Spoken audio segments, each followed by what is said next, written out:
പ്രിയപ്പെട്ടവരെ, നമ്മൾ കർത്താവിൻ്റെ വചനം കേൾക്കുന്നതിന് മുമ്പ് അനേക സാക്ഷ്യങ്ങൾ നമ്മൾ കേട്ടതാണ്.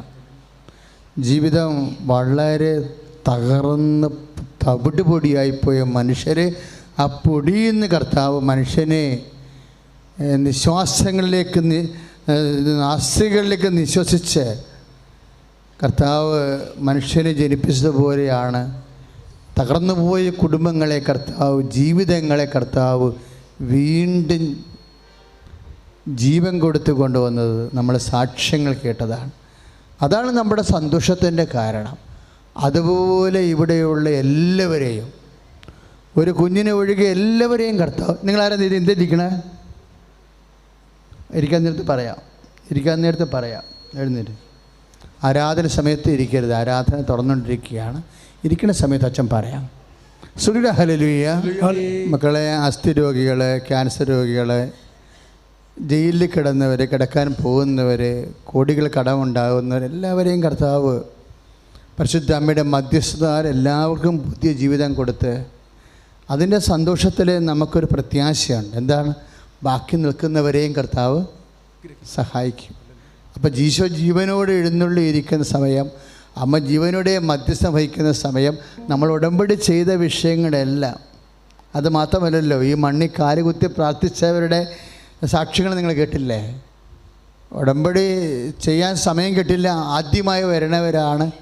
അങ്ങനെയുള്ളവരെയും അമ്മ സഹായിച്ച സാക്ഷ്യങ്ങൾ നമ്മൾ കേട്ടതാണ്. എനിക്ക് ഭയങ്കര സങ്കടമുണ്ട്. അതുകൊണ്ടാണ് ഞാൻ നിങ്ങൾക്ക് വേണ്ടി പ്രാർത്ഥിക്കുന്നത്. കാര്യം അസ്ഥി രോഗികൾ, ക്യാൻസർ രോഗികൾ, കരൾ രോഗികൾ, തൈറോയ്ഡ് രോഗികൾ, ഉറക്കമില്ലാത്തവർ, വിസർപ്പ രോഗികൾ, ഇങ്ങനെ ഒരു രോമമെങ്കിലും പൊഴിഞ്ഞാൽ എന്തൊരു വേദനയാണ് മനുഷ്യന്. അതുകൊണ്ടാണ് നമ്മൾ കണ്ണീരോടെ പ്രാർത്ഥിക്കുന്നത്. മനുഷ്യനെയൊക്കെ സമാധാനത്തിൽ ജീവിക്കണം. ടെൻഷൻ പിടിച്ച് ജീവിക്കുന്നവർ ജീവിതം തന്നെ ഇല്ലാണ്ടാകും. അതുകൊണ്ടാണ് അമ്മയുടെ ദിവസം കാലേക്കെട്ട് വീണ് അമ്മയോ ഈശോയോട് പ്രാർത്ഥിച്ച് നിങ്ങൾക്ക് സന്തോഷവും സമാധാനവും ലഭിക്കാൻ. പക്ഷെ നിങ്ങൾ ഈ മണ്ണിൽ വരുമ്പോൾ ഒരു തീരുമാനം എടുക്കണം. എന്താ? ഈശോ ഞങ്ങളെ സ്പർശിക്കും, ഞങ്ങളെ ഈശോയുടെ അരൂപിയിൽ ജീവിക്കും. ഒന്ന് പറഞ്ഞ്, ഞങ്ങളെ ഈശോയുടെ അരൂപിയിൽ ജീവിക്കാം. കർത്താവിൻ്റെ വേദസാക്ഷിയായി ജീവിക്കാം.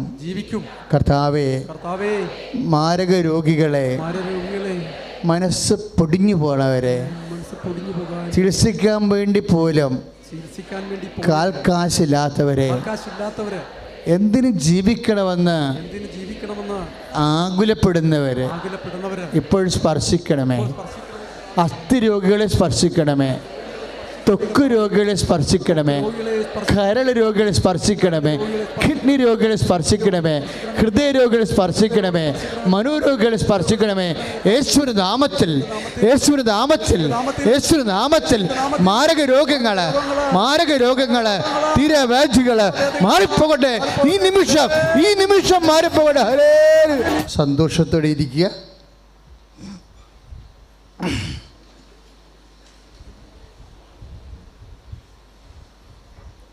പരിശുദ്ധ പരമദിവ്യകാരുണ്യത്തിന് നമ്മൾ എന്തിനാ വിശുദ്ധന്മാരെ പഠിക്കണത്? കത്തോലിക്ക സഭയുടെ ഏറ്റവും വലിയ നിധി എന്താ?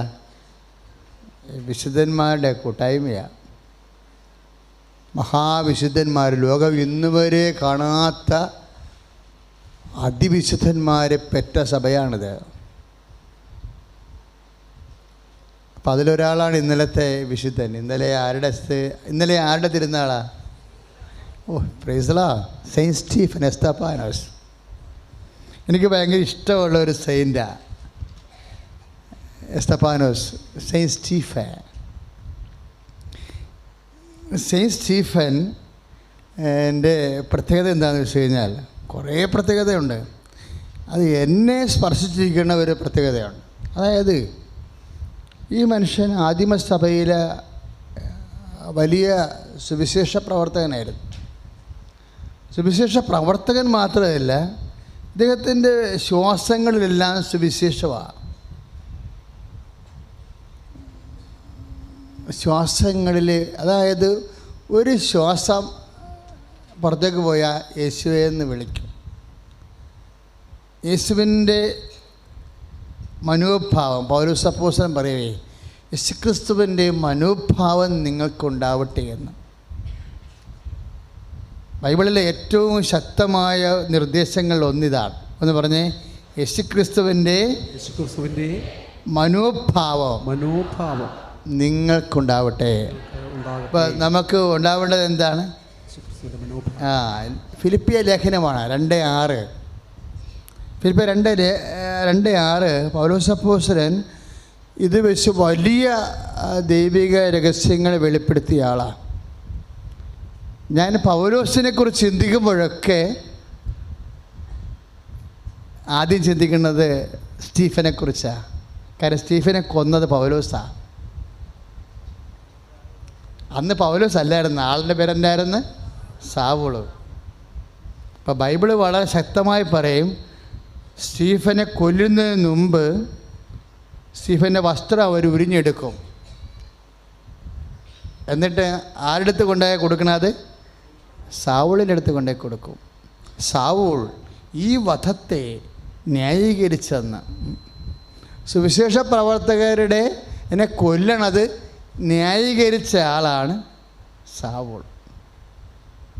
അതാണ് ബൈബിള് നൽകുന്ന ഭയങ്കര വിചിത്രമായൊരു സൂചന.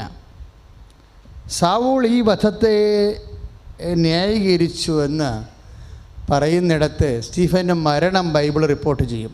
സ്റ്റീഫൻ്റെ മരണം എങ്ങനെയായിരുന്നു? ഇപ്പോൾ കർത്താവിൻ്റെ ഈശോമിശിഹായുടെ ജനനം ഇപ്രകാരമായിരുന്നു എന്ന് പറഞ്ഞ് ലൂക്ക പറയത്തില്ലേ? അതുപോലെ സ്റ്റീഫൻ്റെ മരണം ഇപ്രകാരമായിരുന്നുവെന്ന് ലൂക്ക പറയും. രണ്ടും ലൂക്കായാണ് പറയണത്. ലൂക്കായുടെ സുവിശേഷത്തിലെ ഈശോൻ്റെ ജനനത്തെക്കുറിച്ച് പറയുമ്പോൾ യേശുക്രിസ്തുവിൻ്റെ ജനനം ഇപ്രകാരമായിരുന്നു എന്ന് പറഞ്ഞിട്ട് ബാക്കിയുള്ള കാര്യങ്ങൾ പറയും. ഈ ലൂക്ക തന്നെയാണ് നടപടി പുസ്തകം എഴുതിയിരിക്കുന്നത്. അവിടെ തുടങ്ങണം എങ്ങനെ? അത്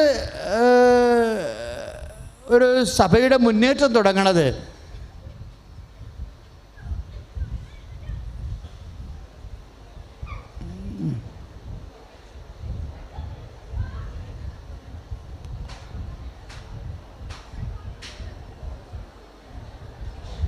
Praise the Lord. Praise the Lord.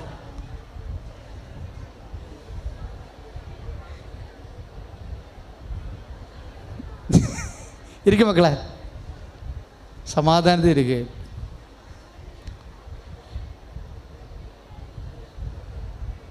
ഇരുന്ന് കർത്താവിൻ്റെ വചനം കേൾക്കുക. പിശാച് ഇങ്ങനെ പല പരിപാടികളും കാണിക്കുക.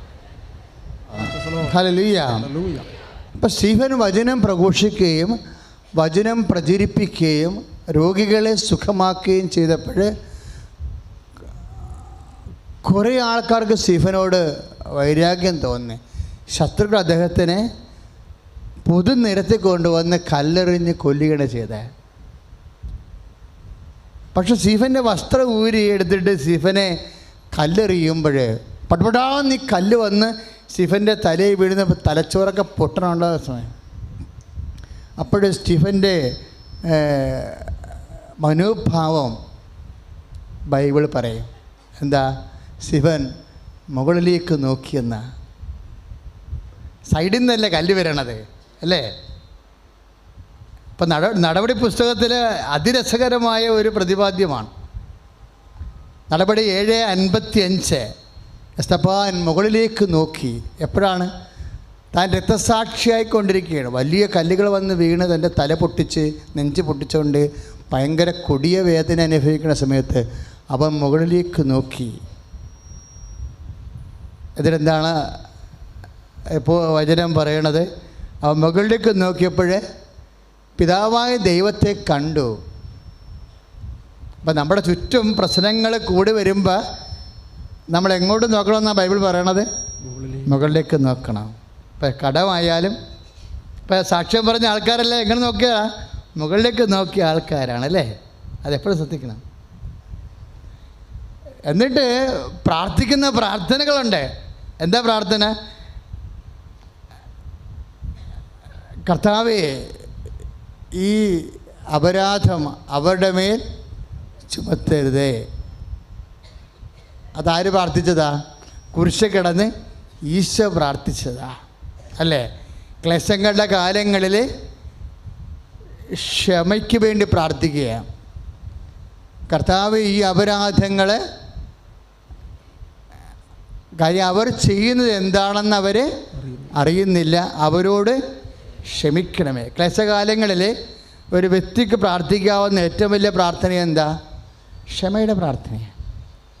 ക്ലേശകാലങ്ങളിൽ നമുക്ക് ജോലിയില്ല, അവന് കടമാണ്, രോഗമാണെന്നൊക്കെ പറയുമ്പോഴേ നമ്മൾ ഉടമ്പടി ചെയ്തിട്ടുണ്ട്. പക്ഷേ ഉടമ്പടിയിലുള്ള അരമണിക്കൂർ വചനം വായിക്കാനില്ലേ? എഴുതിയിട്ടില്ലേ അല്ലേ? അരമണിക്കൂർ വചനം വായിക്കണേ. അരമണിക്കൂർ എന്ന് പറയുമ്പോൾ 30 വചനം എടുത്തിട്ട് 5 മിനിറ്റ് വായിക്കും, പിന്നെ 5 മിനിറ്റ് ഉച്ച കഴിഞ്ഞ് വായിക്കും.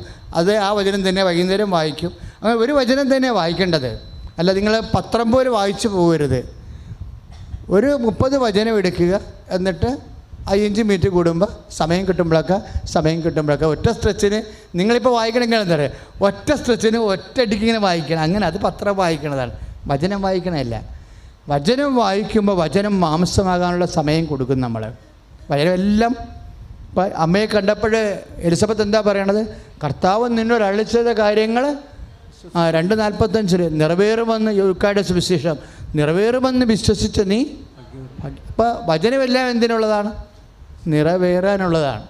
അപ്പോൾ ഒരു വചനമെങ്കിലും നമ്മുടെ ജീവിതത്തിൽ ഒരു ദിവസം നിറവേറും. അപ്പം അതുകൊണ്ട് പ്രാർത്ഥിക്കുമ്പോഴൊക്കെ പ്രാർത്ഥിക്കേണ്ടത്, കർത്താവേ വചനം എൻ്റെ ജീവിതത്തിൽ നിറവേറാൻ എന്നെ വചനത്തിൻ്റെ വേദത്തിൻ്റെ സാക്ഷിയാക്കണേ. എനിക്ക് വചനം ജീവിക്കാനുള്ള കൃപ തരണമേ. നിങ്ങളുടെ കാര്യത്തെ ഓർത്താണ് ഉടമ്പടി ചെയ്ത് സങ്കടത്തോടെ പ്രാർത്ഥിക്കുന്നത്. അത് ക്രിസ്ത്യൻ പ്രെയർ അല്ല. ശരിക്കും ക്രിസ്ത്യൻ പ്രെയർ ആയിരുന്നെന്നുണ്ടെങ്കിൽ ആ സ്റ്റീഫൻ ചെയ്യുന്നതാണ് ക്രിസ്ത്യൻ പ്രെയർ. എന്താണ്? പിതാവേ, ഈ തെറ്റുകൾ ഇവരോട് ക്ഷമിക്കണമേ എന്ന് ശത്രുക്കൾക്ക് വേണ്ടി പ്രാർത്ഥിക്കുകയാണ്. അല്ലാതെ ഈ കല്ലറി നിർത്തണമെന്നാണ് പ്രാർത്ഥിക്കണത്. അതാണ് തനിക്ക് വേണ്ടി പ്രാർത്ഥിക്കണത്.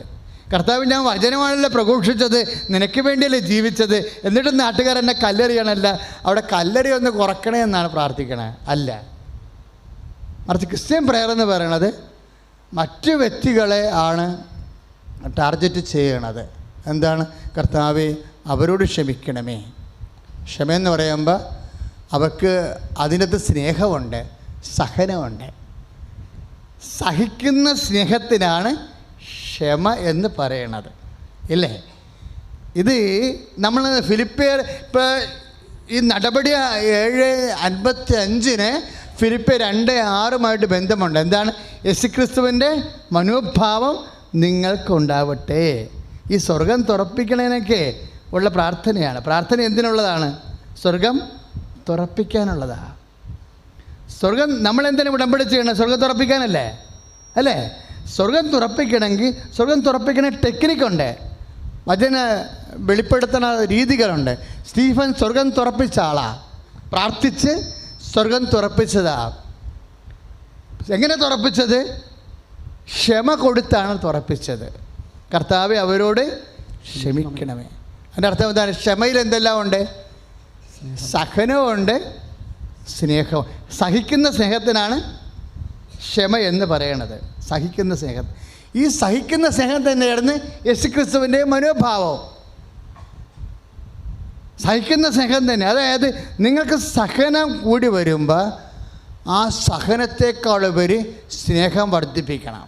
ഇപ്പം നാത്തൂനായാലും ശരി, അയൽവാസി ആയാലും ശരി, ആരെങ്കിലും ഇപ്പോൾ ഓഫീസിലായാലും ശരി, ഇപ്പം നിങ്ങൾ വാദ്യരാണെങ്കിലും ശരി, നിങ്ങൾ ഓഫീസറാണെങ്കിലും ശരി, എവിടെയെങ്കിലും സഹനം കൂടി വരുമ്പോൾ എന്തുണ്ടാകണം?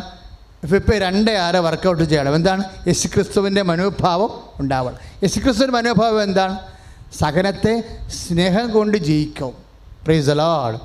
ഒന്ന് പ്രാർത്ഥിക്കുക. കർത്താവേ, സഹനത്തെ ഈശോനെ പോലെ, എസ്തപ്പാനെ പോലെ സ്നേഹം കൊണ്ട് ജയിക്കാൻ എന്നെ അഭിഷേകം ചെയ്യണമേ. അങ്ങനെ ചെയ്തപ്പോഴാണ് സ്വർഗം തുറക്കണത്. കാര്യം സ്വർഗം തുറക്കാൻ കാര്യം, സ്വർഗം തുറന്നിരുന്നാലും നമ്മുടെ ഉള്ളിൽ പരിശുദ്ധാത്മാവ് ഉണ്ടാകണം. കാര്യം നമ്മൾ സ്വർഗം അവിടെ തുറന്നിരിക്കുകയും ചെയ്യും, നമ്മൾ താഴോട്ട് നോക്കിക്കൊണ്ടിരുന്ന എന്താ അവസ്ഥ? അപ്പോൾ പരിശുദ്ധാത്മാവ് പറയും എസ്തപ്പാനെ മേലോട്ട് നോക്കാൻ പറയും. സ്വർഗം തുറക്കണമെന്ന് നീ കാണണ്ടേ? സ്വർഗം തുറന്നാൽ മാത്രം പോലും നീ കാണണ്ടേ അത്, ഇല്ലേ? അപ്പോൾ പരിശുദ്ധാത്മാവ് ഉള്ളിൽ നിന്നും പറയും മേലോട്ട് നോക്കാൻ പറയും. അപ്പോൾ എസ്തപ്പായ മേലോട്ട് നോക്കും. അപ്പോൾ എന്താ സംഭവം? അപ്പോൾ സ്വർഗം തുറന്നിരുന്നേ കാണും. നമുക്ക് സ്വർഗത്തെ തുറക്കണതിന് ഒരു കുഴപ്പവുമില്ല. സുവിശേഷം 100,000 മാർഗങ്ങൾ എങ്ങനെയാണ് സ്വർഗം തുറക്കേണ്ടതെന്ന് പറയുന്നുണ്ട്.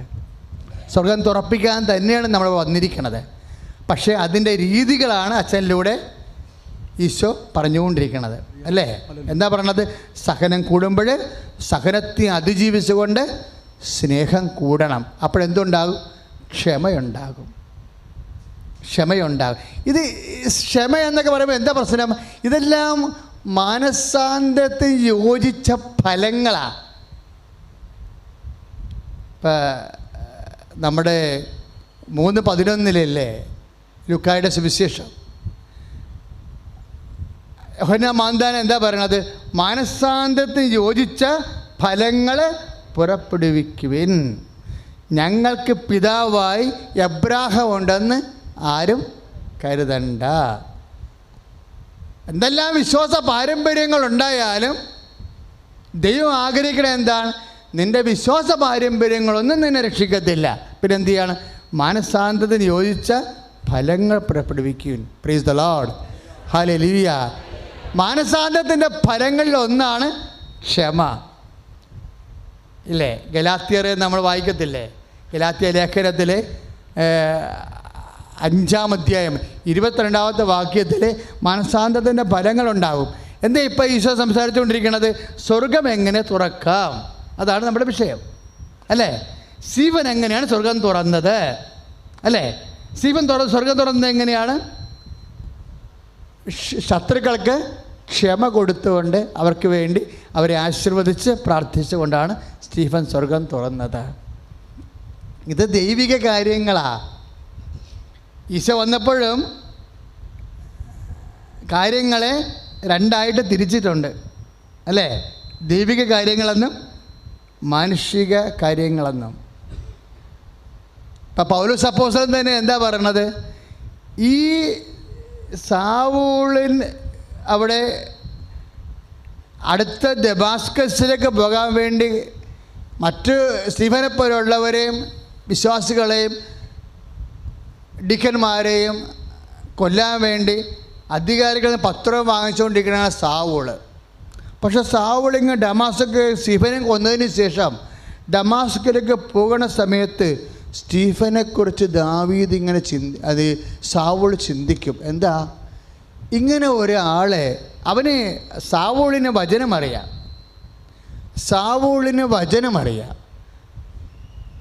അവൻ ഫരിസേയനാണ്.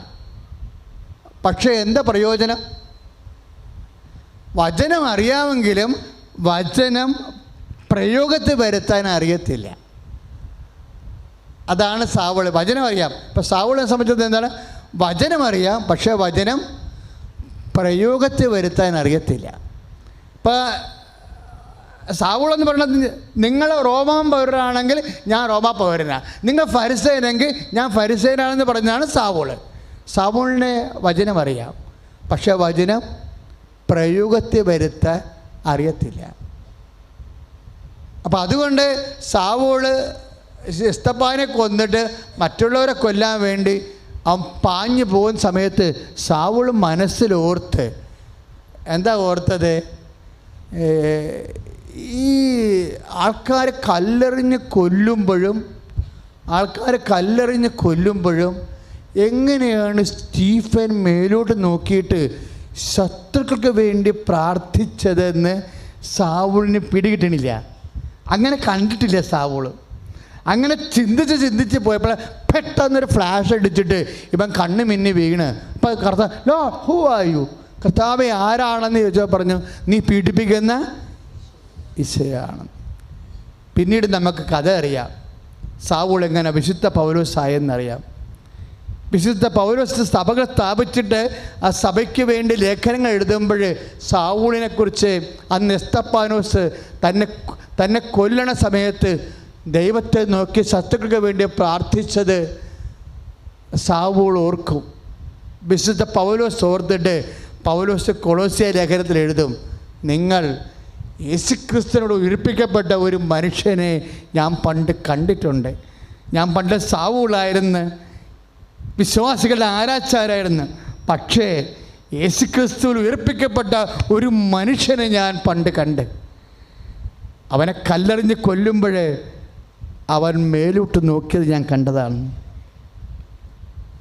അവൻ്റെ ആ നോട്ടമാണ് എന്നെ ഇന്ന് വിശുദ്ധ പൗലോസ് ആക്കിയതെന്ന് പറഞ്ഞിട്ട് പൗലോസ് തൻ്റെ സഭയ്ക്ക് എഴുതും, നിങ്ങൾ സ്റ്റീഫനെ പോലെ യേശുക്രിസ്തുവിനെ പോലെ ഉയർപ്പിക്കപ്പെട്ടെങ്കിൽ ഉന്നതങ്ങളിലെ കാര്യങ്ങൾ അന്വേഷിക്കാൻ പറയും. കൊളോസ്യ 3 ലേഖനം 1 വാക്യം, നിങ്ങൾ ഒന്ന് പറഞ്ഞ, നിങ്ങൾ യേശുക്രിസ്തുവിൻ്റെ കൂടെ ഉയർപ്പിക്കപ്പെട്ടെങ്കിൽ ഉന്നതങ്ങളിലെ കാര്യങ്ങൾ അന്വേഷിക്കുവേൻ. ശരിക്കും പറഞ്ഞ സാവൂളിൻ്റെ 7:55 നടപടി പുസ്തകവും കൊളോസ്യസ് 3:1 ഒരു വചനം തന്നെയാണ്.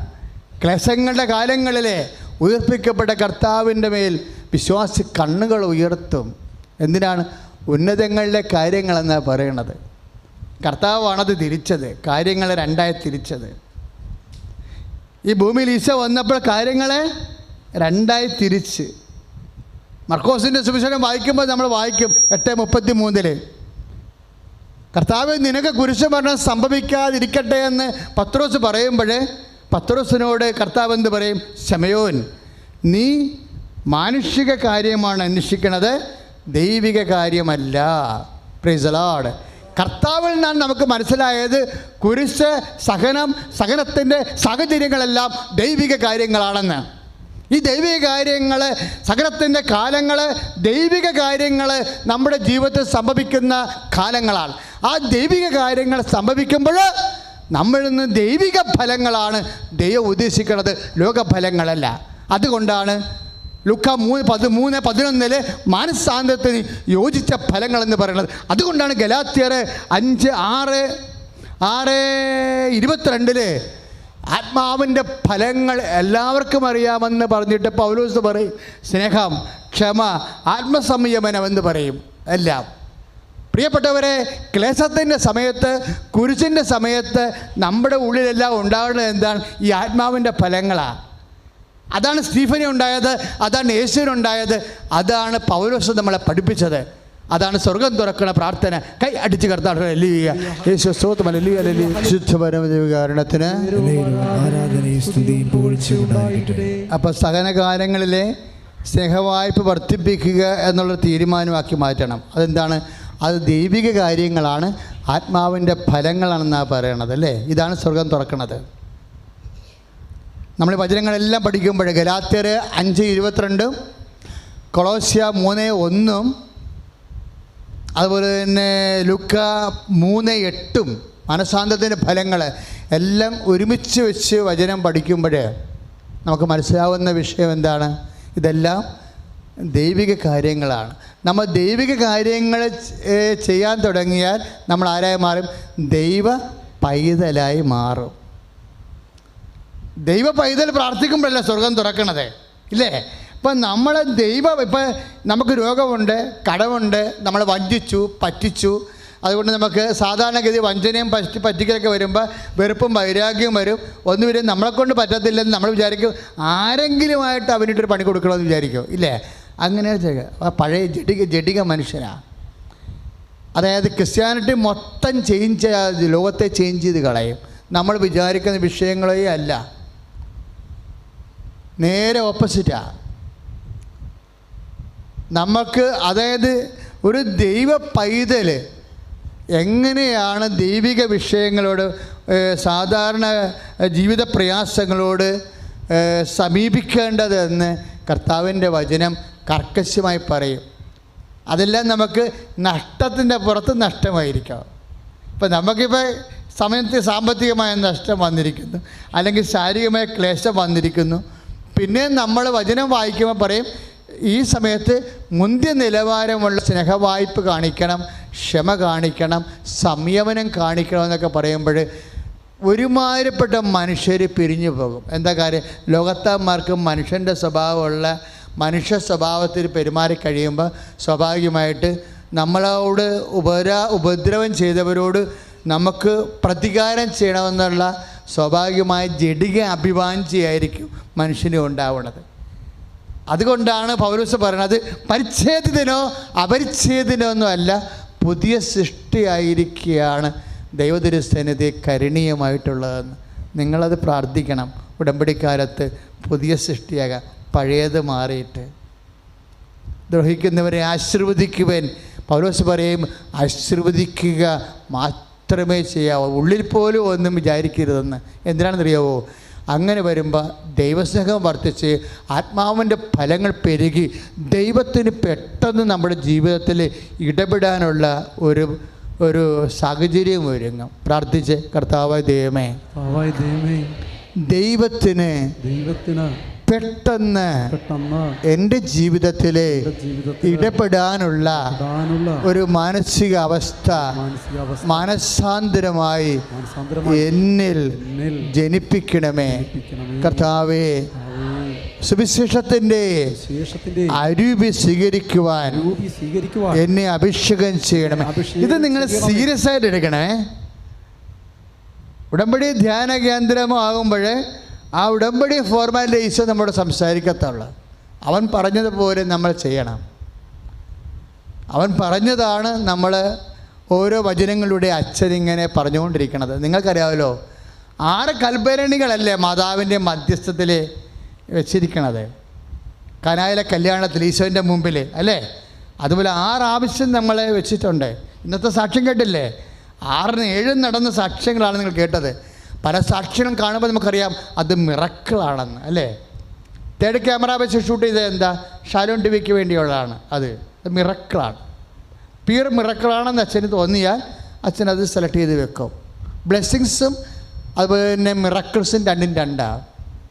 ഇപ്പം ചില മാനുഷികമായ സബോർഡിനേറ്റീവ്സ് നമ്മൾ സപ്പോർട്ടിങ് കണ്ടാകുമ്പോൾ അതിലെ ബ്ലെസ്സിങ്സാണ്. മിറക്കിൾ മീൻസ് ഡയറക്റ്റ് ഡിവൈൻ ഇൻ്റർവെൻഷനാണ്. ദൈവം അല്ല ഇറങ്ങി വന്നില്ലെങ്കിൽ അത് നടക്കത്തില്ല. അതാണ് സാന്ത്വനാഭിഷേകത്തിൽ ഇനി കേൾക്കാൻ പോണത്. നമ്മൾ സാന്ത്വനാഭിഷേകത്തിൽ കേൾക്കാൻ പോകും. അപ്പം നമ്മളെപ്പോഴും ശ്രദ്ധിക്കേണ്ട കാര്യം, ഇത് നമ്മൾ കണ്ടുമ്പോൾ നമ്മൾ കണ്ടതും കേട്ടതുമാണ്, അല്ല സൈദ്ധാന്തികമായിട്ട് ആശയ സംസാരമല്ല, പ്രയോഗത്തിൽ നമ്മൾ കണ്ടതാണ്. അപ്പം നമ്മൾ കാണുമ്പോൾ സ്വാഭാവികമായി നിങ്ങളുടെ എൻ്റെയും ബാധ്യത കൂടും. എന്താ? ദൈവം നിലത്തിറങ്ങി ഓരോ മനുഷ്യൻ്റെ ജീവിതത്തിൽ പ്രവർത്തിക്കണം നമ്മൾ കണ്ടതാണ്. അപ്പം നമ്മളുടെ മുമ്പിൽ കർത്താവിൻ്റെ വചനം നിറവേറ്റുക എന്നുള്ള ധാർമ്മിക ഉത്തരവാദിത്വം നിലനിൽക്കും. അത് 6 എണ്ണം ഉള്ളത് കൊണ്ടാണ്, 6 കൽഭരണി വെച്ചിരിക്കുന്നത് കൊണ്ടാണ് കൃപാസനത്തിൽ 6 പ്രാർത്ഥനയുള്ളത്. മറന്നു പോകരുത്. ഒരു മാസത്തെ പ്രാർത്ഥനയുണ്ട്, 6 പ്രാർത്ഥനയുണ്ട്. എന്താ കാര്യം? 6 കൽഭരണിയാണ് വെച്ചിരിക്കുന്നത്. പക്ഷേ നിങ്ങൾക്ക് ഒരു പ്രാർത്ഥനയ്ക്ക് വരാനാണ് ഇവിടെ കൃപാസനത്തിൽ വരേണ്ടത്, ഒരു പ്രാർത്ഥനയ്ക്കാണ് വരേണ്ടത്. ബാക്കി 5 പ്രാർത്ഥന ഇവിടെ കൂടേണ്ടത്. 1 ഷാലോമിൽ കൂടാം, ബാക്കി 4 പ്രാർത്ഥനയുണ്ട്. അതാണ് ഫേസ്ബുക്കിലും യൂട്യൂബിലും കൂടേണ്ടത്. അല്ല നിങ്ങൾ വിചാരിക്കരുത് ഒരു പ്രാർത്ഥനയ്ക്ക് വന്നാൽ മതി. 6 പ്രാർത്ഥനയും കൂടണം. കാര്യം 6 കാര്യമാണ് നമ്മൾ വെച്ചിരിക്കുന്നത്, 6 കൽഭരണിയാണ് വെച്ചിരിക്കുന്നത്. പക്ഷേ ഇവിടെ വരിക എന്നുള്ളത് എപ്പോഴും പൈസ ചിലവുള്ളതും വണ്ടിക്കാശൊക്കെ വേണ്ടതും ദിവസം ആവശ്യമുള്ളത് കൊണ്ടാണ് അച്ഛൻ അത് നിങ്ങൾ ഒഴിവാക്കി നിങ്ങളെ രക്ഷിച്ചിരിക്കുകയാണ്. എനിക്ക് വേണമെങ്കിൽ പറയാം 6 പ്രാവശ്യം വന്നാൽ മാത്രം ഉടമ്പടി ചെയ്താൽ മതി എന്ന് പറയാം. ആൾക്കാർ പുട്ടുപോലെ സംഭവം ചെയ്യും. എന്താ കാര്യം എന്നറിയാമോ? ഇപ്പം തന്നെ 700 പേരൊക്കെ ഒരു ദിവസം ഉടമ്പടി ചെയ്യണത്. അപ്പോൾ അച്ഛനത് നിയമം കൊടുത്തു കഴിഞ്ഞാൽ ആൾക്കാർ ചെയ്തിരിക്കും. പക്ഷേ എന്താ ചെയ്യാത്തതെന്ന് വെച്ച് കഴിഞ്ഞാൽ, നിങ്ങൾക്ക് ഒരു ജീവിതാവസ്ഥകളില്ലേ? പാവപ്പെട്ടവനെ എങ്ങനെയാണ് എപ്പോഴും വണ്ടിക്കാശ് കിട്ടി, ചിലരും വണ്ടിക്കാശ് കടം വാങ്ങിച്ചാൽ വരണത്, ഒരു പ്രാവശ്യം പോലും വരണമെങ്കിൽ. അപ്പോൾ അവരെ കൂടി ഉൾപ്പെടുത്തിക്കൊണ്ടാണ് അച്ഛൻ അമ്മയോട് പട്ടാങ്ങി പറഞ്ഞിട്ട് 6 പ്രാർത്ഥനയിൽ ഒരെണ്ണം ഇവിടെ കൂടാനും. അപ്പോൾ അമ്മയോട് എനിക്ക് എപ്പോഴും സങ്കടമുണ്ട്. അമ്മേ, ഈ മൊബൈലൊന്നും ഇല്ലാത്ത ആൾക്കാരുണ്ട്, മൊബൈലിൽ ഇത് കിട്ടാത്ത ആൾക്കാരുമുണ്ട്, ചെറിയ മൊബൈലൊക്കെ ഉള്ളവർക്ക് കിട്ടത്തില്ല. അങ്ങനെയാണ് അമ്മ ഷാലോമിൽ ഉടമ്പടി ധ്യാനം വെച്ചത്. ഉടമ്പടി ധ്യാനമാണ് അത് നടക്കുന്നത്. കറക്റ്റ് ഉടമ്പടി ധ്യാനമാണ്. ഷാലോം പുറത്ത് പറഞ്ഞിരിക്കുന്നത് ഉടമ്പടി ധ്യാനമെന്നാണ് പറഞ്ഞിരിക്കുന്നത് പരസ്യത്തിൽ. അപ്പം അതുകൊണ്ട് എൻ്റെ മക്കൾ ഒരെണ്ണം ഷാലോമിൽ കൂടണം, ബാക്കി 4 എണ്ണം നിങ്ങളുടെ ഫേസ്ബുക്കിൽ കൂടണം, അല്ലെങ്കിൽ യൂട്യൂബിൽ കൂടണം. ഇന്ന് തന്നെ സബ്സ്ക്രൈബ് ചെയ്യണം പുതിയ ആൾക്കാർ. എന്നിട്ട് ഷെയർ ചെയ്യണം. കർത്താവിൻ്റെ വചനം നിങ്ങൾ വഴി പ്രചരിക്കട്ടെ. ലോകത്തിന് യേശുവിനെ കൊടുക്കുക. കാര്യം അമ്മയുടെ ജോലി എന്താണ്? ലോകത്തിന് യേശുവിനെ കൊടുക്കുകയാണ്. അപ്പം യേശുവിനെ സ്വീകരിക്കേണ്ട മാർഗമാണ് ഞാൻ പറഞ്ഞത്. പക്ഷേ അതേസമയത്ത് തന്നെ മറ്റൊരു മാർഗമുണ്ട്, യേശുവിനെ കൊടുക്കണ മാർഗമുണ്ട്. അത് നമ്മൾ തീരുമാനിക്കണം. യേശുവിനെ ഒന്ന് പറഞ്ഞേ, പ്രാർത്ഥിച്ച് പറഞ്ഞേ, കർത്താവായ യേശുവേ, എൻ്റെ സാക്ഷി ജീവിതം കൊണ്ട് ലോകത്തിന് യേശുവിനെ നൽകുവാൻ എന്നെ അഭിഷേകം ചെയ്യണമേ. എൻ്റെ വിശുദ്ധ ജീവിതം കൊണ്ട് ലോകത്തിന് യേശുവിനെ സാക്ഷീകരിക്കുവാൻ എന്നെ അഭിഷേകം ചെയ്യണമേ. ഹല്ലേലൂയ. അപ്പോൾ നമ്മൾ കണ്ടത് എന്താണ്? കാര്യങ്ങൾ, 2 തരം കാര്യങ്ങളുണ്ടെന്ന് പറഞ്ഞല്ലേ? എന്തൊക്കെയാണ്? മാനുഷിക കാര്യവും ദൈവിക കാര്യവും, ഉന്നതങ്ങളുടെ കാര്യവും ഭൂമിയിലെ കാര്യവും. ഇപ്പം നമ്മളെപ്പോഴും പ്രാർത്ഥനയ്ക്ക് എപ്പോഴും ഈ ഉന്നതങ്ങളുടെ കാര്യങ്ങളെ, ആ ഉന്നതങ്ങളുടെ കാര്യങ്ങൾ അനുസരിച്ചുകൊണ്ട് പ്രാർത്ഥന റീഫോർമാറ്റ് ചെയ്യണം. അതാണ് സ്വർഗം തുറക്കുന്നത്. ഉന്നതങ്ങളുടെ കാര്യങ്ങൾ വെച്ച് ഇപ്പം പത്രോസ് ഈശോയോട് പറഞ്ഞില്ലേ, ഞങ്ങളെ പ്രാർത്ഥിക്കാൻ പഠിപ്പിക്കണമേ, അല്ലേ? ലുക്കായുടെ സുവിശേഷം 11:1, ലുക്ക 11:1, ഞങ്ങളെ പ്രാർത്ഥിക്കാൻ. ശരിക്കും പറഞ്ഞാൽ ഒത്തിരി പ്രാർത്ഥന പത്രോസിനറിയാം. നല്ല യഹൂദ പാരമ്പര്യത്തിൽ ജനിച്ച മനുഷ്യനാണ്. സങ്കീർത്തനങ്ങൾ ആ 9-ാം മണിക്കൂറിലേക്ക് പത്രോസ് പ്രാർത്ഥിക്കാൻ കയറിയപ്പോൾ നമ്മൾ കാണുന്നുണ്ട് ബൈബിളിലെ നടപടി പുസ്തകത്തിൽ. ആ കന്തൻ്റെ കുരുടനെ സുഖപ്പെടുത്തിയത്, ആ മുടന്തനെ സുഖപ്പെടുത്തിയത് അങ്ങനെയാണ്. അപ്പം യാമപ്രാർത്ഥനയൊക്കെ നന്നായിട്ട് നടത്തുന്ന ആളാണ്. പിന്നെ പ്രാർത്ഥിക്കാൻ പഠിപ്പിക്കേണ്ട കാര്യമില്ല. അപ്പം പത്രോസിൻ്റെ മനസ്സ് കർത്താവിൻ്റെ കൂടെ നടന്നപ്പോൾ മനസ്സ് പറയുന്നു, നമ്മൾ പ്രാർത്ഥനയേക്കാൾ വ്യത്യസ്തമായ പ്രാർത്ഥനയുണ്ട്. അത് പ്രാർത്ഥിക്കാൻ പഠിപ്പിക്കാൻ പറ്റിയ ആളാണ് ഗുരു. ഈശോനോട് ചോദിക്കണം, പ്രാർത്ഥിക്കാൻ പഠിപ്പിക്കണമേ. കർത്താവ് ഒരു പ്രാർത്ഥന പഠിപ്പിച്ചു. എന്താ പഠിപ്പിച്ച കർത്താവ് പഠിപ്പിച്ച പ്രാർത്ഥന? സ്വർഗമുണ്ട് അതിൻ്റെ അകത്ത്, അല്ലേ? മുകളിലോട്ട് നോക്കാതെ പ്രാർത്ഥിക്കാൻ പറ്റത്തില്ല അത്, അല്ലേ? സ്വർഗസ്ഥനായ ഞങ്ങളുടെ പിതാവേ. അപ്പം അതിൻ്റെ അകത്ത് പിന്നെ പറയണത് എന്താ? അങ്ങയുടെ നാമം, കടമായാലും രോഗമായാലും കഷ്ടപ്പാടായാലും പാരവെപ്പായാലും ജയിലിലായാലും ആശുപത്രിയിലായാലും അങ്ങയുടെ നാമം സ്തുതിക്കേണ്ടതാണ്. എല്ലാ ക്ലേശങ്ങളിലും സ്തുതിക്കേണ്ടതാണ്. എൻ്റെ സ്വർഗസ്ഥനായ പിതാവിൻ്റെ അരൂപി അതാണ്. ഏത് സാഹചര്യത്തിലായാലും ദൈവത്തെ സ്തുതിക്കേണ്ടതാണ്. കാര്യം എന്ത് സാഹചര്യമായാലും അതൊന്നും നിൻ്റെ ദൈവത്തെക്കാൾ വലുതല്ല. Price the Lord. ഹല്ലേലൂയ. അത് എസ്തപ്പാനെ അറിയാമായിരുന്നു. ഏത് കല്ലെറിയായാലും ശരി, മരണമായാലും ശരി, എൻ്റെ ഉയർത്തെഴുന്നേറ്റ കർത്താവിനേക്കാൾ അതൊന്നും വലുതല്ലെന്ന്. അതുകൊണ്ടാണ് എസ്തപ്പാൻ സ്നേഹം കൊടുക്കാനും ക്ഷമിക്കാനും തയ്യാറായത്. ഈ സ്വർഗസ്ഥനായ പിതാവിൻ്റെ കണ്ടൻറ്റിൽ അന്നു വേണ്ട ആഹാരമൊക്കെ ഉണ്ട്, ഇല്ലേ? പക്ഷേ അന്ന് വേണ്ട ആഹാരം ഉണ്ടെങ്കിലും അങ്ങയുടെ നാമം പൂജിതമാകണമേ, അങ്ങയുടെ രാജ്യം വരണമേ, അങ്ങയുടെ തിരുമനസ്സ്. എന്ത് പ്രാർത്ഥിച്ചാലും അങ്ങയുടെ തിരുമനസ്സാണ് ഉന്നതങ്ങളുടെ കാര്യം. ഇപ്പം IELTS അന്നു വേണ്ട ആഹാരം നമ്മുടെ കാര്യമാണ്. അന്നു വേണ്ട ആഹാരത്തിലുള്ളതാണ് IELTS, MOH, അതുമെല്ലാം. നമ്മുടെ വീട് നമുക്ക് ഇപ്പോൾ എത്രയോ പേരാണ് ടീച്ചർമാരോട് സാക്ഷ്യം പറയണത്, സർവീസ് പ്രോബ്ലം ഉള്ളവർ എത്രയോ പേരാണ് വിദേശ ജോലിക്ക് സാക്ഷ്യം പറഞ്ഞിരിക്കുന്നത്. അതെല്ലാം അന്നു വേണ്ട ആഹാരത്തിൻ്റെ കാര്യമാണ്. ഈ അന്നു വേണ്ട ആഹാരത്തിന് വേണ്ടി പ്രാർത്ഥിക്കുമ്പോഴും ഇപ്പോൾ നമ്മുടെ സർവീസ് പ്രോബ്ലം ഉണ്ട്. ആ ചേച്ചിയോട് ഞാൻ പറഞ്ഞതാണ്, ഞാൻ ഓർക്കുന്നുണ്ടേ, ഇത് DPIയിലാണ് വിഷയം കൈകാര്യം ചെയ്യണമെന്ന് പറഞ്ഞ്. കാര്യം അവർ മെസ്സേജിന് വന്നപ്പോൾ പറഞ്ഞതാണ് ഇത് DPIയിലെ വിഷയം കൈകാര്യം ചെയ്യണത്. DPI ചെയ്തില്ല എന്നുണ്ടെങ്കിൽ നമ്മൾ കോടതിയിലോട്ട് പോകും. പക്ഷേ നമ്മൾ കോടതിയിലോട്ട് പോകത്തില്ല, കർത്താവ് ഈ വിഷയം കൈകാര്യം ചെയ്യും. Price the Lord. അത് 3 മിനിറ്റേ ഉള്ള സംഭവത്തിനാണ് പറയണേ. അത് അന്നു വേണ്ട ആഹാരത്തിൻ്റെ കാര്യമാണ്. പക്ഷേ അന്നു വേണ്ട ആഹാരത്തിൻ്റെ കാര്യങ്ങൾ നമ്മൾ പ്രാർത്ഥിക്കുമ്പോൾ അതിൻ്റെ കൂടെ പ്രാർത്ഥിക്കണത് എങ്ങനെ? അങ്ങയുടെ തിരുമനസ്സ് സ്വർഗത്തിലെ പോലെ. അപ്പോൾ സ്വർഗവും ഭൂമിയും ഇങ്ങനെയുണ്ട്. ഭൗമികമായ കാര്യങ്ങളാണ് ഉള്ളത്, അതുപോലെ തന്നെ ദൈവികമായ കാര്യങ്ങളുണ്ട്. ദൈവികമായ കാര്യങ്ങൾ നമ്മുടെ ഭൗമികമായ കാര്യങ്ങളായി മാറണം. അതായത് നമ്മളുടെ ജീവിതത്തിൻ്റെ നിലനിർത്തുന്ന എല്ലാ ഭൗതിക വിഷയങ്ങളിലും ദൈവത്തിൻ്റെ തിരുമനസ്സ് നമ്മൾ അന്വേഷിക്കുകയും അറിയുകയും തേടുകയും ചെയ്യുമ്പോൾ ദൈവികമായ കാര്യങ്ങൾ ഭൗമികമായ കാര്യങ്ങളായിട്ട് മാറും. ഈ വിഷയം, അതായത് സ്വർഗം തുറക്കണത് എങ്ങനെ, അതാണ് എസ്തപ്പാനോസിൻ്റെ പഠനങ്ങളിൽ നമ്മൾ താഴേക്ക് ഇറങ്ങി വരുമ്പോൾ സ്വർഗം ആർക്കും തുറപ്പിക്കാൻ പറ്റും. എങ്ങനെയാണ്? സ്വർഗം തുറക്കുന്ന പ്രാർത്ഥനയിൽ ഒന്നാണ് ദൈവിക കാര്യങ്ങളെ, ഭൗമിക കാര്യങ്ങളെ ദൈവിക കാര്യങ്ങളായി മാറ്റുക. നമുക്കൊരു ഇഷ്ടമുണ്ട്, ആ ഇഷ്ടം ജോലിയാകാം, സ്ഥലമാകാം, വിവാഹമാകാം, ബന്ധമാകാം, എന്തുമാകാം. അങ്ങനെ ചിലപ്പോൾ വിദേശത്ത് പോയി ജോലി ചെയ്യണ കാര്യമാകാം. എന്ത് ഇഷ്ടമായാലും അത് ഭൗമികമായ കാര്യങ്ങളാണ്. ആ ഭൗമികമായ കാര്യങ്ങളെ ദൈവികമായ കാര്യമാക്കുന്നത് എങ്ങനെയാണ്? കർത്താവേ, അങ്ങയ്ക്ക് മനസ്സുണ്ടെങ്കിൽ, അതാണ് സംഭവം. എൻ്റെ ഇഷ്ടം അതാണ്, പക്ഷേ അത്യന്തികമായിട്ട് അങ്ങയുടെ ഇഷ്ടം നിറവേറ്റാൻ വേണ്ടി ഞാൻ പ്രാർത്ഥിക്കും. അപ്പോൾ ചില ആൾക്കാർ പട്ടി കടിക്കണ പോലെ കടിച്ച ഭാഗം എടുത്തുകൊണ്ട് പോകണമല്ലേ, ചില പട്ടി അങ്ങനെയാണ്. അതുപോലെ പ്രാർത്ഥിക്കരുത്. എന്ത് പ്രാർത്ഥിച്ചാലും കർത്താവ് ഇതാണ് എൻ്റെ ആഗ്രഹം, എങ്കിലും എൻ്റെ ഇഷ്ടമല്ല, അതാണത്. ആ ഒരു കണ്ടൻറ്റ് ചേർക്കണം എപ്പോഴും. സ്വർഗസ്ഥനായ പിതാവേ, പ്രാർത്ഥനയുടെ കണ്ടൻറ്റ് നിൻ്റെ പ്രാർത്ഥനയിൽ ചേർത്ത് കഴിഞ്ഞാൽ സ്വർഗം തുറപ്പിക്കാൻ എളുപ്പമാണ്. ഇപ്പോൾ നിങ്ങളൊരു കല്യാണം ഫിക്സ് ചെയ്ത് നല്ലതാണെന്ന് പറയണം. അച്ഛൻ ചില കല്യാണം പറയല്ലേ, അത് കുഴപ്പമില്ലെന്ന് പറയുന്നത് എന്താണ്? പരിശുദ്ധാത്മ പറയും അത് കുഴപ്പമില്ല, അമ്മയുടെ ആവശ്യത്തിന് കാശുണ്ട്, തന്നോളും, കൊടുക്കാൻ പറ്റും, നിങ്ങൾ എടുത്തോളാൻ പറയും. അത് സിമ്പിളായിട്ട് പറയണതാണ്. എന്താ കാര്യം? അതെൻ്റെ ദൈവഹിതം, അതാണ്. അത് ദൈവഹിതമാണെങ്കിൽ ഞാൻ പറയും, അല്ലെങ്കിൽ ദൈവഹിതമല്ല, ഇത് കളഞ്ഞേക്കാൻ പറയും. 6 മാസമായിട്ട് അച്ഛൻ നിശ്ചയം കഴിഞ്ഞതാണെന്നും പറയും. ഞാൻ പറഞ്ഞത് അത് കളഞ്ഞ കേട്ടോ, അത് ശരിയാകത്തില്ലേ എന്ന് പറയും. അത് ശരിയാവത്തില്ല എന്ന് പറഞ്ഞാൽ, ഇപ്പോൾ ചില അഫെയർ കേസൊക്കെ ഇല്ലേ, ഭയങ്കര സങ്കടപ്പെട്ടൊക്കെ നിലയം വിളിച്ച് ഇവിടുന്ന് പോകും. ഞാൻ കഴിഞ്ഞ പ്രാവശ്യം പറഞ്ഞില്ലേ, 2 വീൽ ചെയറിന് ആൾക്കാർ തള്ളിക്കൊണ്ട് വന്നു ഒരു കൊച്ചിനെ.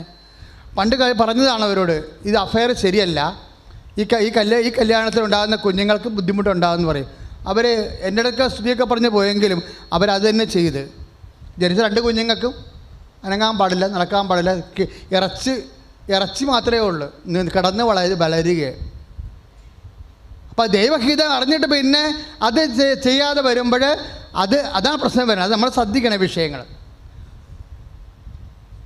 മനുഷ്യൻ്റെ നിശ്വാസങ്ങളിൽ പോലും ദൈവം ഇടപെടും. നിശ്വാസങ്ങളിൽ പോലും നമ്മൾ എപ്പോഴും, എനിക്ക് തോന്നുന്നത് ഏറ്റവും വലിയ പ്രാർത്ഥന എന്താണെന്നറിയാമോ? ഈശോ, നിൻ്റെ തിരുമനസ് പോലെ തന്നെ ജീവിക്കാൻ ഇടയാക്കണേ എന്നാണ്. ഇപ്പം ദൈവം നിങ്ങളുടെ ഇപ്പം നിങ്ങളൊരുത്തനെ പ്രേമിച്ചു, അവനെ തന്നെ കെട്ടുക, അവനെ കെട്ടാൻ വേണ്ടി ആ കാലെ കെട്ടി വീണ് ഉടമ്പടിയൊക്കെ ചെയ്തിരിക്കണം ചില ആൾക്കാർ, സമ്മതിച്ച്. അത് നീ ഭ്രാന്തിയായതുകൊണ്ടും ഭ്രാന്തി പിടിക്കണ കാരണം ചിലപ്പോൾ അമ്മ പറയും, എടുത്തോളാൻ പറയും. പക്ഷേ അതും ദൈവഹിതമായിരിക്കണം നിർബന്ധമില്ല.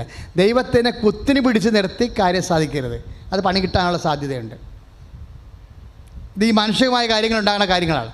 മാനുഷിക വിഷയങ്ങൾ വരുമ്പോൾ പലരും മാനുഷികമായ ഇച്ഛാശക്തി നടപ്പിലെടുത്താൻ വേണ്ടി ദൈവത്തിനെ വട്ടവര വരയ്ക്കാൻ വേണ്ടിയാണ് ഉടമ്പടി ചെയ്യണത്. അങ്ങനെയില്ല.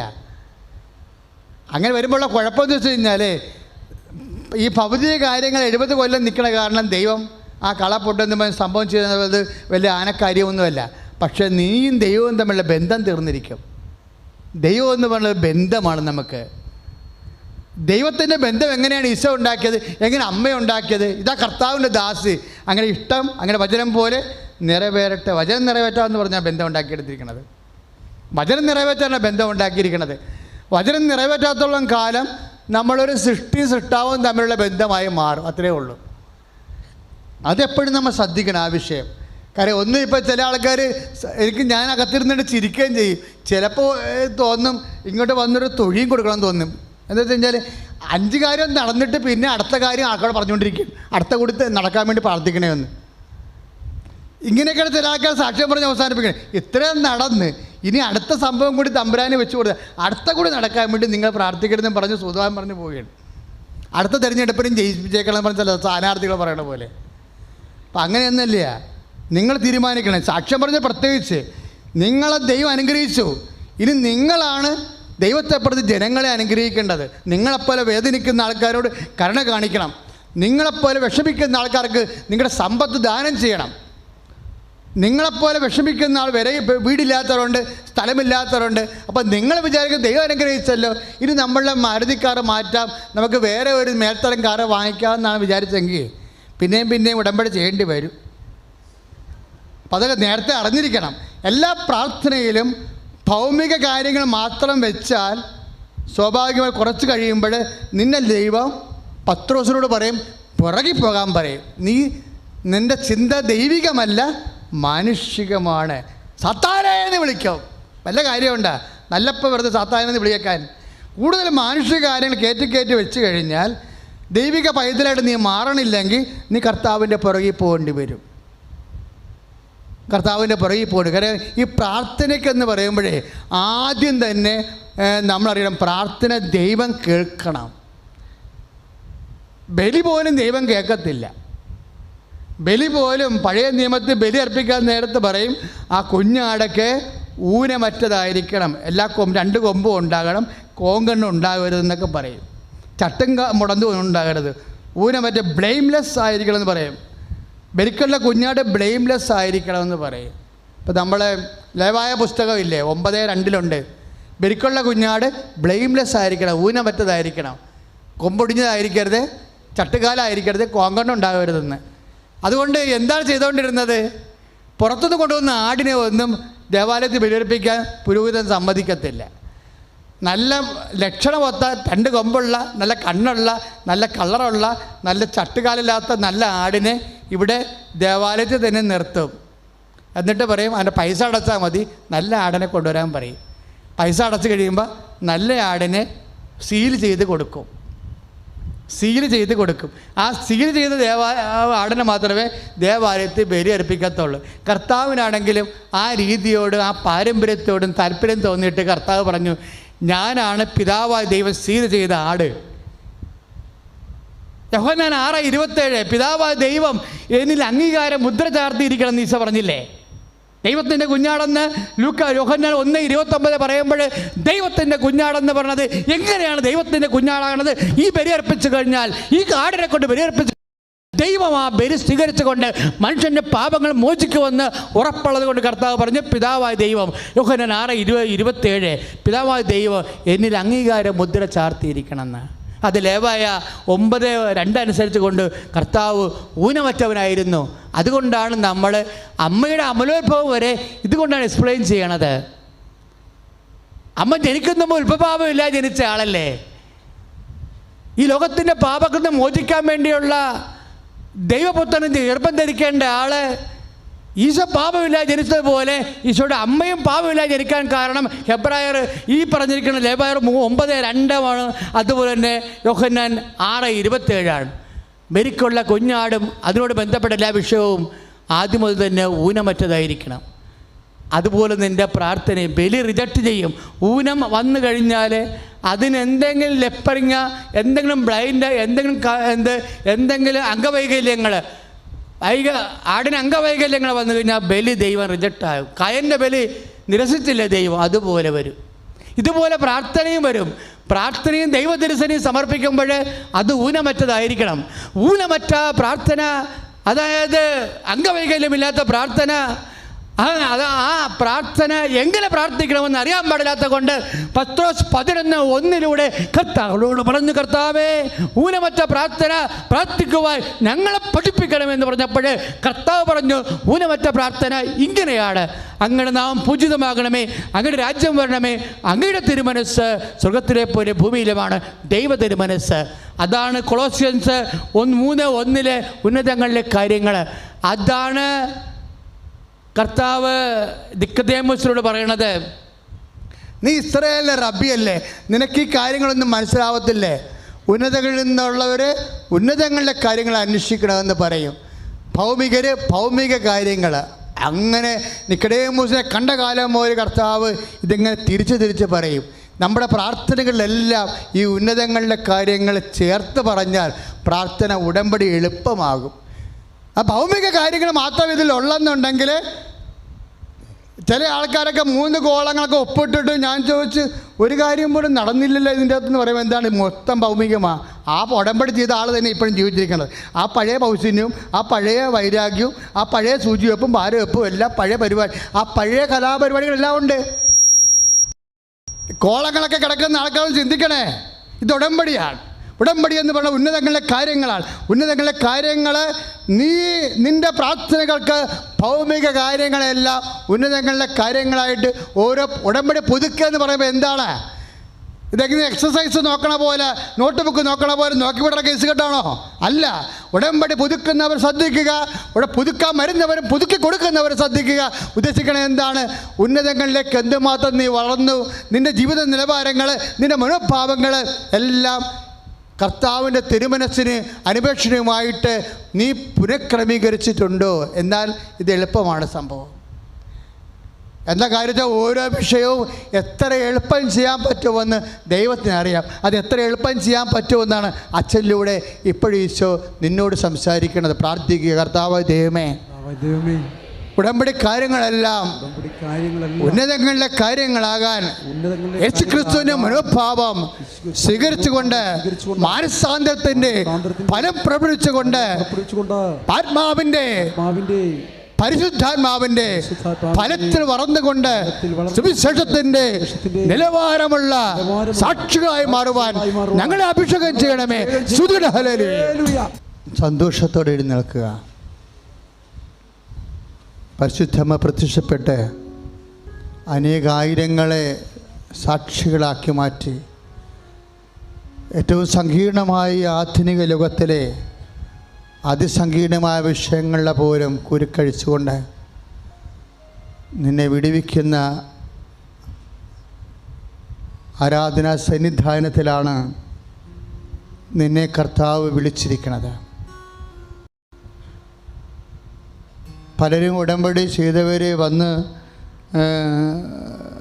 അവരുടെ ജീവിതത്തിൽ അമ്മ ആഗ്രഹിക്കുന്നത് ഞാൻ അമ്മ സന്നിധാനത്തിൽ എത്തിച്ചേരണമെന്നാണ് എന്ന് തിരിച്ചറിഞ്ഞുകൊണ്ട് വീട്ടിലിരുന്ന് നേർച്ച നേർന്നവരൊക്കെ തിരിച്ചു വന്ന് അമ്മ സന്നിധാനത്തിൽ വചനം കേൾക്കാനിടയായി.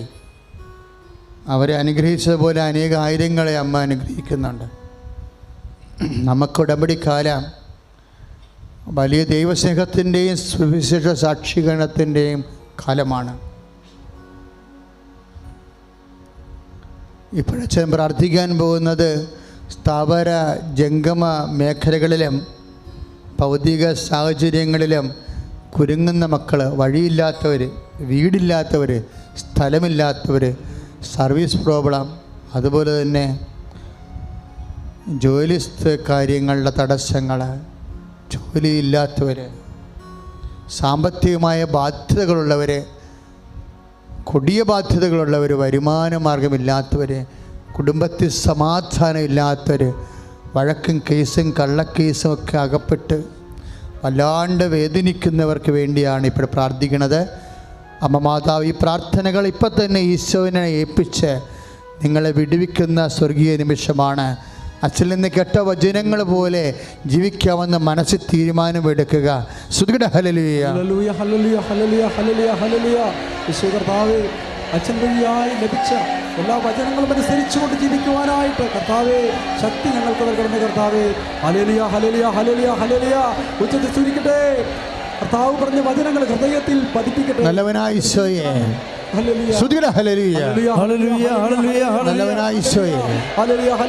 അങ്ങനെ ഉന്നതമായ നാമത്തിന് സ്തോത്രം ചെയ്യുന്നു കർത്താവേ.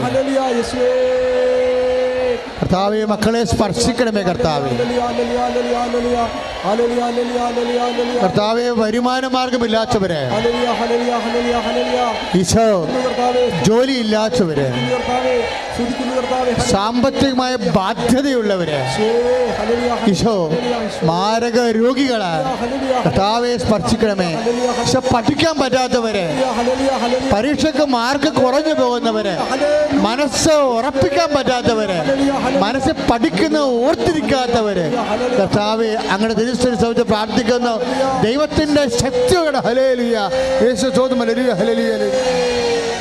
എൻ്റെ മക്കളെ, വീണ്ടും നമ്മൾ ഉടമ്പടി വെച്ചിരിക്കുന്ന ഓരോ കാര്യങ്ങളും അച്ഛൻ അനുസ്മരിച്ചുകൊണ്ട് പരിശുദ്ധ അമ്മ വഴി ഈശോയ്ക്ക് ഏൽപ്പിച്ചുകൊണ്ട് ജനങ്ങളെ ഈശോ അനുഗ്രഹിക്കുന്ന വലിയ സമയമാണ്. അതിശക്തമായി സ്തുതിക്കുന്ന സമയങ്ങളിൽ വലിയ അടയാളങ്ങളും തീർപ്പുകളും ഉണ്ടാകുന്ന സ്വർഗീയ നിമിഷമാണ്. സ്തുതിയുടെ ഹല്ലേലൂയ, ഹല്ലേലൂയ, ഹല്ലേലൂയ, ഹല്ലേലൂയ. കർത്താവേ, ഞങ്ങളുടെ ഉടമ്പടിയിൽ വെച്ചിട്ടുള്ള എല്ലാ നല്ലവനായ ഈശോയെ കർത്താവേ, ഞങ്ങളിപ്പോൾ സ്തുതിക്കുന്നു ദൈവമേ, ഞങ്ങൾ അനുഗ്രഹിച്ച് കഴിഞ്ഞതിനു ഈശോ ഒന്നും അസാധ്യമില്ലാത്തവനെ, ഈശോ എല്ലാ അസാധ്യമായവനെ, ഈശോ നിനക്ക് സ്വസ്ത്രവും നിനക്ക് സ്തുതിയും നിനക്ക് ബഹുമാനവും നിനക്ക് ആരാധർപ്പിക്കട്ടെ. ഈശോ സാമ്പത്തിക ബുദ്ധിമുട്ടുകൾ അനുഭവിക്കുന്നവരെ, ജീവിത വരുമാന മാർഗങ്ങളിൽ ക്ലേശം അനുഭവിക്കുന്നവരെ, സാമ്പത്തിക കടങ്ങളിൽ അകപ്പെട്ടു പോയവരെ, വീട് വിൽക്കാൻ ആഗ്രഹിക്കുന്നവരെ, സ്ഥലമില്ലാത്തവരെ, ഉള്ള സ്ഥലം വിൽക്കാൻ ആഗ്രഹിക്കുന്നവരെല്ലാം കർത്താവേ, ഉടമ്പടിയിലുള്ള മുഴുവൻ വിഷയങ്ങളെ ഈശോ, ജോലികൾ, വിദേശ ജോലികൾ, വിദേശ പഠനങ്ങൾ, ഈശോ നാട്ടിലുള്ള പഠനങ്ങൾ, നാട്ടിലുള്ള ജോലികൾ, യേശുവിൻ്റെ നാമത്തിൽ എല്ലാ ദുരിതങ്ങളും തടസ്സങ്ങളും യേശു നാമത്തിൽ മാറിപ്പോടും. പാസ്സായി വലിയ സ്കോറിങ് വരുന്നത് നിങ്ങളെ സാക്ഷ്യം കേട്ടു. അതാണ് സത്യം. ഇപ്പം നമ്മൾ പ്രാർത്ഥിക്കാൻ പോകുന്നത് നൈപുണ്യ പരീക്ഷകൾ, അതുപോലെ തന്നെ മെറിറ്റ് എക്സാമിനേഷൻ, യോഗ്യതാ പരീക്ഷകൾ, അതിനുവേണ്ടി ഒരുങ്ങുന്നവർ, പഠിക്കുന്നവർ, ഇതുപോലെ ടെക്നിക്കൽ സർട്ടിഫിക്കറ്റ് ലഭിക്കാനുള്ള ടെക്നിക്കൽ പ്രോബ്ലം ഉള്ളവർ, വളരെ സമയം കുറവാണ്, ഒത്തിരിയേറെ കറസ്പോണ്ടിങ് നടക്കേണ്ട വിഷയങ്ങളുണ്ട്, മനസ്സിടിഞ്ഞിരിക്കുന്നവർ, ചില രേഖകൾ കിട്ടാൻ പാടുള്ളവർ, അങ്ങനെ പലതരത്തിലുള്ള കുരുക്കുകളിൽ അകപ്പെട്ടിരിക്കുന്നവർ, ജയിലിൽ കിടക്കുന്നവർ, ജാമ്യം കിട്ടാത്തവർ, കേസ് നടന്നുകൊണ്ടിരിക്കുന്നവർ, ആ കേസിൽ നീതിക്ക് വേണ്ടി കണ്ണീരിടുന്നവർ, എല്ലാവരുടെയും വിടുതലിന് വേണ്ടി സ്തുതിക്കട്ടെ. ഹല്ലേലൂയ.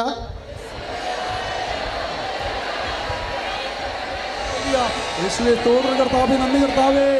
കർത്താവേ, ഇവിടെ അങ്ങയുടെ മുമ്പിൽ സമർപ്പിക്കുന്ന എല്ലാ പ്രാർത്ഥനകളുടെ മേലെ കർത്താവേ സ്വർഗത്തിന്റെ വലിയ ഇടപെടലുണ്ടാക്കി അനുഗ്രഹം ചൊരിയുവാൻ പ്രാർത്ഥിക്കുന്നു കർത്താവേ, സ്തുതിക്കുന്നു കർത്താവേ. നല്ലവനായ ഈശോയുടെ ഉന്നതമായ നാമത്തിന് സ്വസ്ത്രം ചെയ്യുന്ന കർത്താവേ, പരിശുദ്ധമായ ദേവമാതാവേ, ഇപ്പോഴും ഞങ്ങൾക്ക് വേണ്ടി മധ്യസ്ഥം പ്രാർത്ഥിക്കണമേ. ദൈവത്തിന്റെ കരുണ ചൊരിയട്ടെ. കർത്താവേ, സ്വർഗത്തിലേക്ക് നോക്കി മക്കളെ, ജോലിയില്ലാത്തവര് നിങ്ങളുടെ മനസ്സിൽ പറയണം. ഞാൻ ഓരോ വിഷയം പറയുമ്പോൾ എൻ്റെ മക്കൾ മനസ്സിൽ പറയണം, അമ്മയുടെ ആൾക്കാരൊക്കെ സാക്ഷ്യം പറയാൻ സഹായിക്കണേ എന്ന് പറയണം. ജോലി ഇല്ലാത്തവർക്ക് വേണ്ടി നമ്മൾ പ്രാർത്ഥിക്കാൻ പോകുന്നു. ഉള്ള ജോലി കൊണ്ട് കുടുംബം പോറ്റാൻ കഴിയാത്തവരുണ്ട്. അറിയാവുന്ന ജോലി ചെയ്തിട്ട് ഓരോരുത്തർ എത്തിപ്പെടാത്തവരും അതിൻ്റെ കോമ്പറ്റീഷനും മറ്റ് അതുപോലെയുള്ള ജോലി ചെയ്യുന്നവരുടെ മുമ്പിൽ പിന്നാക്കം പോകുന്നവരുണ്ട്. കടകൾ പോലും ശരിയായിട്ട് ചിലവില്ലാത്തവരും, കസ്റ്റമേഴ്സ് ഇല്ലാത്തവരും, ഏജൻസി പരാജയപ്പെട്ടവരും, പൈസ കുടുങ്ങിപ്പോയവരുണ്ട്. അവിടെ എല്ലാം വിടുതലിന് വേണ്ടി ശക്തമായി സ്തുതിക്കട്ടെ. Hallelujah. Hallelujah, hallelujah, hallelujah, hallelujah. യേശുവേ, വിളിച്ച് ഉച്ചത്തിൽ സ്തുതിക്കട്ടെ. യേശുവേ, നിങ്ങൾ സ്വർഗ്ഗത്തിലേക്ക് നോക്കിക്കൊണ്ട് കർത്താവേ അവിടുന്ന് തിരുമനസ്സാകുമെന്ന്. ഇന്ത്യയുടെ മറ്റ് ഭാഗങ്ങളിലേക്ക് പോകുന്നവർ, പല സ്ഥലങ്ങളിലും നിങ്ങളുടെ ആസ്തികൾ കുടുങ്ങിക്കിടക്കുന്നവരുണ്ട്. മറ്റ് രാജ്യങ്ങളിലും സംസ്ഥാനങ്ങളിലും നിങ്ങളുടെ വസ്തുവകകൾ വിറ്റുമാറാതെ മറ്റ് നാട്ടുകാർ വിപ്പിക്കാതെ കിടക്കുന്നവരെക്കുറിച്ച് ഇപ്പോൾ ഈശോ സംസാരിക്കുന്നത്. അവരെ സ്വസ്ഥമായി അവർക്ക് വേണ്ടി നമുക്ക് പ്രാർത്ഥിക്കാം. സ്തുതിക്കട്ടെ. ഹല്ലേലൂയ. നല്ലവനായ ഈശോ, ഒന്നും സാധ്യമല്ലാത്തവനെ ഈശോ സ്പർശിക്കണ കർത്താവേ. ഈ പ്രാർത്ഥനയാൽ കർത്താവേ അനേകം മക്കളുടെ കുടുങ്ങിപ്പോയ വരുമാനങ്ങൾ കർത്താവേ യേശുക്രിസ്തു നാമത്തിൽ തിരികെ ലഭിക്കാൻ വേണ്ടി ദൈവത്തിൻ്റെ കരുണ ചൊരിയട്ടെ. ഹല്ലേലൂയ.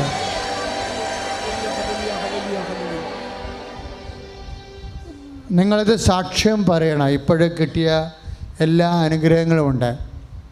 അതിനെല്ലാം അത് കിട്ടിക്കഴിയുമ്പോൾ വന്ന് നിങ്ങൾ സാക്ഷ്യം പറയണം. ആരും സാക്ഷ്യം പറയാണ്ടിരിക്കരുത്. അത് വലിയ ആപത്തുണ്ടാക്കും. കാര്യം ഒരു സമയത്തൊക്കെ കർത്താവിനെ നമുക്കിങ്ങനെ വെട്ടിക്കാം. സാധാരണ നിങ്ങളുടെ ജന്മസിദ്ധമായ സ്വഭാവം പോലെ ചില വെട്ടിക്കൽ പാർട്ടി ഉണ്ടല്ലോ, അവർ അനുഗ്രഹം കിട്ടാനും വെട്ടിച്ച് കളയും. കാര്യം അങ്ങനെ ഒരിക്കൽ ചെയ്താൽ നമ്മൾ ഓർക്കേണ്ടത്, നമ്മൾ ഫ്രോഡാകുന്നത് ഈ ജന്മത്തിൽ മാത്രമല്ല, ഇനി വരാതിരിക്കുന്ന ജന്മത്തിൽ നമ്മളെ ഫ്രോഡായിട്ട് ദൈവം കരുതത്തുള്ളൂ. കാര്യം നിൻ്റെ കമ്പനിക്കാരും നാട്ടുകാരൊക്കെ നിനക്ക് വെട്ടിക്കാം, അവരുമായിട്ട് നമുക്ക് 10-40 കൊല്ലം ജീവിച്ചാൽ മതി. ദൈവവുമായിട്ട് നിത്യത വരെ ജീവിക്കണം. ദൈവത്തെ മഹത്വപ്പെടുത്താൻ ദൈവം നിന്നെ സഹായിച്ചിട്ട് ആ മഹത്വപ്പെടുത്തുമ്പോൾ നീ നിൻ്റെ ആ സമയത്ത് നിൻ്റെ വേറെ ചില നിലയും വിലയൊക്കെ നോക്കി തടി ഊരാൻ ഉദ്ദേശിക്കുന്നുണ്ടെങ്കിൽ നിനക്ക് മരണം വരെ പണിയായിരിക്കും. അങ്ങനെ തീക്കൊള്ളി കൊണ്ടൊന്ന് തലച്ചുരകി സ്വയം ഇളിപ്പനാകേണ്ട കാര്യമില്ല. സാക്ഷ്യം പറയാമെന്ന് കർത്താവിനോട് പറയുക. കർത്താവ് നിന്നെ സ്പർശിച്ചിരിക്കുക. ഇപ്പോഴേ സ്തുതിക്കട്ടെ. ഹല്ലേലൂയ. Hallelujah, hallelujah. കർത്താവേ, നന്ദിയുള്ളവരായിട്ട് ജീവിക്കുവാനായിട്ട് കർത്താവേ ഞങ്ങളെ അഭിഷേകം ചെയ്യണമേ കർത്താവേ. ലഭിച്ച അനുഗ്രഹങ്ങൾ മറ്റുള്ളവരെ Praise the Lord. സഹായിക്കുവാൻ. ഹല്ലേലൂയ. ഇപ്പോഴും നമ്മൾ പ്രാർത്ഥിക്കാൻ ഈശോ ആവശ്യം, അതുകൊണ്ട് ഞാൻ പെട്ടെന്ന് നിർത്തിയത്. അതായത് മക്കളില്ലാത്തവർക്ക് വേണ്ടി പ്രാർത്ഥിക്കാൻ പോവുകയാണ്. നിങ്ങൾ ഓർക്കുക, 18 പേര് ഇവിടെ സാക്ഷ്യം പറഞ്ഞിരിക്കും. മക്കളില്ലാത്തവരെ കുഞ്ഞിനെയും കൊണ്ടുവന്ന് സാക്ഷ്യം പറഞ്ഞിരിക്കും. നിങ്ങൾ വിവാഹ തടസ്സമുള്ളവർക്ക് വേണ്ടി പ്രാർത്ഥിക്കാം. സ്തുതിയുടെ ഹല്ലേലൂയ. Hallelujah, hallelujah. കർത്താവേ, കുഞ്ഞുങ്ങളില്ലാത്തവരെ സമർപ്പിക്കുന്ന ദൈവമേ. കർത്താവേ, വിവാഹ തടസ്സമുള്ള കുഞ്ഞുങ്ങളെ സമർപ്പിക്കുന്ന ദൈവമേ. നല്ലവനായ ഈശോയേ. Praise the Lord. വളർത്തുമൃഗങ്ങൾ വാഴുന്നില്ല. അതിന് എന്ത് രോഗം വേണം അപ്പം തന്നെ ചത്തുപോകും. പല കാര്യങ്ങൾ ആൾക്കാർ പറയുന്നതൊക്കെ വിശ്വസിച്ച് നിങ്ങളുടെയും വിശ്വാസം പോയിരിക്കുക. അപ്പം ഇങ്ങനെ പൊട്ടം വിശ്വാസമൊന്നും വേണ്ട. ആ വളർത്തുമൃഗങ്ങൾ വാഴാത്തൊരവസ്ഥ ഈശോ ആ കുടുംബത്തിൽ നിന്ന് ഇപ്പോൾ എടുത്തു മാറ്റുകയാണ്. സ്തുതിയുടെ hallelujah.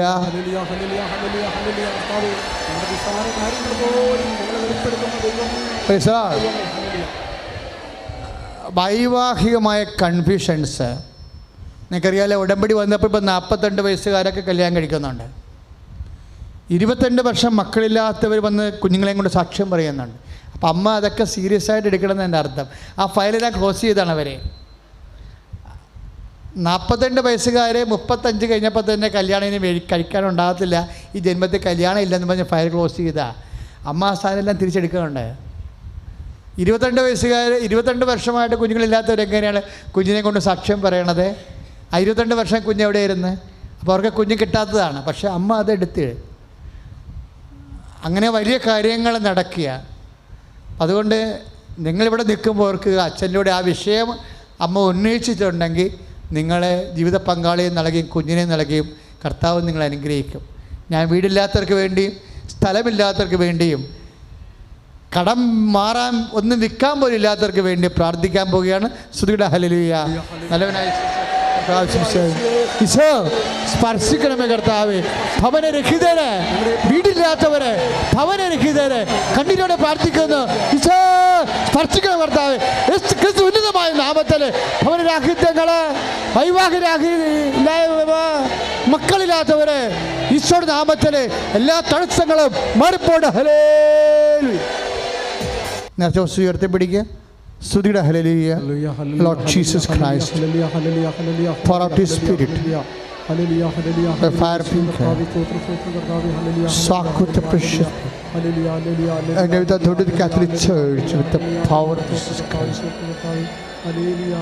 with the miracles of the Holy Priesthood, I bless and hallow this lyrics, those used in my grace and peace and power. സമാപന ആശീർവാദമാണ്. അപ്പോഴും നേർച്ച വസ്തു ഉയർത്തിപ്പിടിക്കേണ്ടതാണ്.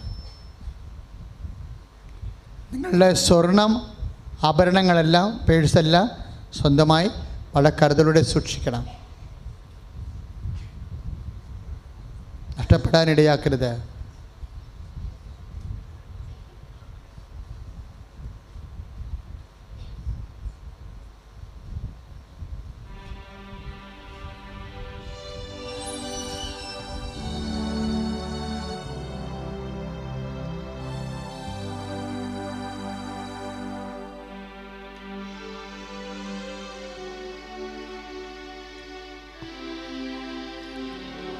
കരങ്ങൾ ഉയർത്തി എല്ലാവരും സ്തുതിക്കട്ടെ. Hallelujah, hallelujah. യേശുവേ നിങ്ങൾ ആരാധിക്കുന്നു കർത്താവേ. ഹല്ലേലൂയ. യേശുവേ ഹല്ലേലൂയ, ഹല്ലേലൂയ, ഹല്ലേലൂയ, ഹല്ലേലൂയ. യേശുവേ നിങ്ങൾ ആരാധിക്കുന്നു കർത്താവേ. Hallelujah, hallelujah, hallelujah. യേശുവേ ഹല്ലേലൂയ. ആരാധന, ആരാധന യേശുവേ, ആരാധന, ആരാധന, ആരാധന യേശുവേ, ആരാധന. പരിശുദ്ധ പരമമാ ദിവ്യകാരുണ്യമേ, എന്നുമെന്നും അങ്ങേക്കാരാധന. പരിശുദ്ധ പരമമാ